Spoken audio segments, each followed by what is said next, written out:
To the Indian Air Force, it's not just an aircraft. It's the Sukhoi 30 MKI, the Flanker H, the absolute spine of India's aerial defense. This is a machine that was quite literally built to own the sky. But on one dark evening, that mighty earth-shaking roar just went silent. Now, stay till the end because I'm going to reveal some pretty shocking things in this explainer. Let's get back to the story. The date was March 5th, 2026. At exactly 6:30 in the evening, something went terribly wrong. Over the dense, misty hills of Assam, a Sukhoi 30 simply disappeared off the radar.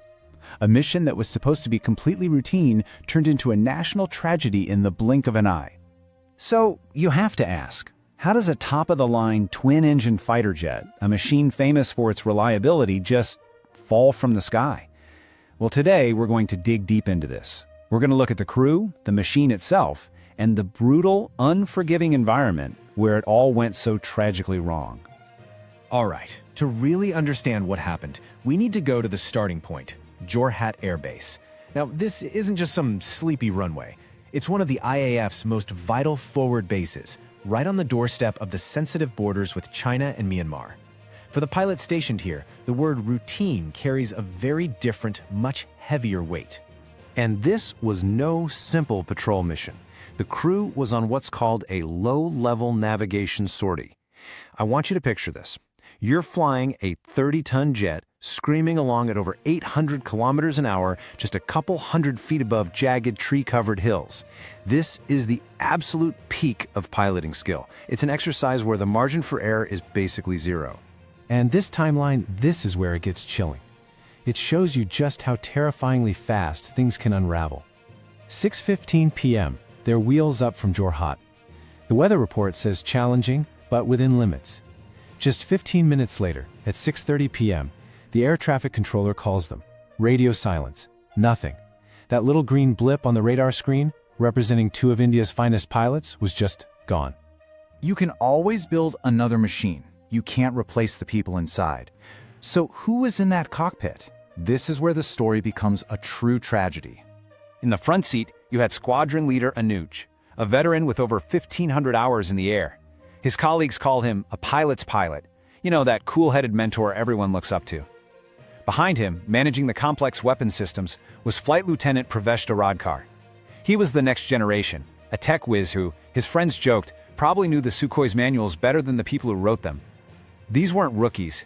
They were the absolute best of the best. The Indian Air Force has a massive fleet. We're talking over 260 of these Sukhoi 30s. There's no doubt about it, they are the backbone of our country's air power, a symbol of strength you see patrolling our skies. But here is the number that really, truly matters. 2. Out of that entire fleet, the loss of this one single jet cost us 2 lives. Each of those lives represents over a decade of intense training, millions in investment, and a human cost to their families and to this nation that you just can't put a price on. From the moment that jet disappeared, everyone knew that finding the crash site was going to be an absolute nightmare. The search and rescue mission immediately bogged down in a part of the country that operators grimly call the Green Hell. And here's why it's so tough. The terrain is just this endless, dense carpet of rainforest covering razor-sharp hills.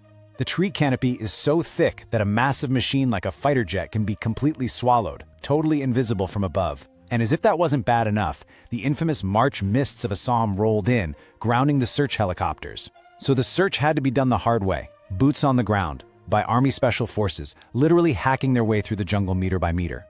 After 12 long, agonizing hours, they found the wreckage, and the nation's worst fears were confirmed. Investigators found no signs of ejection, and the pilots never sent a distress call. The defense minister's official statement confirmed the heartbreaking truth: squadron leader Anuj and flight lieutenant Pravesh Dharadkar had stayed with their aircraft all the way to the end. So, with the physical search over, a much harder search began, the search for answers. The Air Force immediately convened a court of inquiry to figure out what on earth happened. Now let's put this in perspective. Since the Sukhoi was brought into service back in 2002, India's lost somewhere between 13 and 15 of them. For a fleet this large, flying this hard, that rate is considered statistically normal for a high-performance fighter. But here's the thing you have to understand.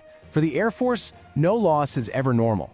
Every single incident is investigated with the utmost seriousness.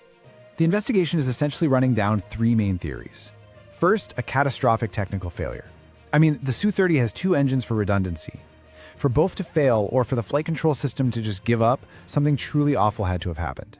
Second is something called spatial disorientation, a terrifying situation we'll get into in a second.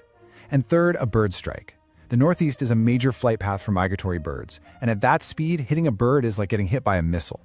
This term right here, CFIT, is what keeps pilots up at night.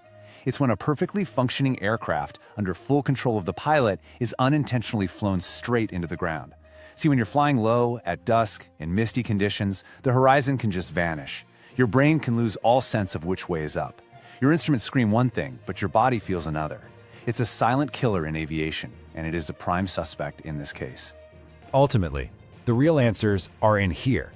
The flight data recorder, what most people call the black box, was recovered from the wreckage. It holds the key.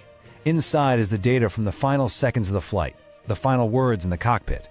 It will tell the true and final story of what happened over Karbi Anglong. A crash like this isn't just a terrible human tragedy, it's also a direct hit, even if temporary, to our national security. Look, with tensions as high as they are on the northern borders, every single Sukhoi is a crucial piece on the chessboard.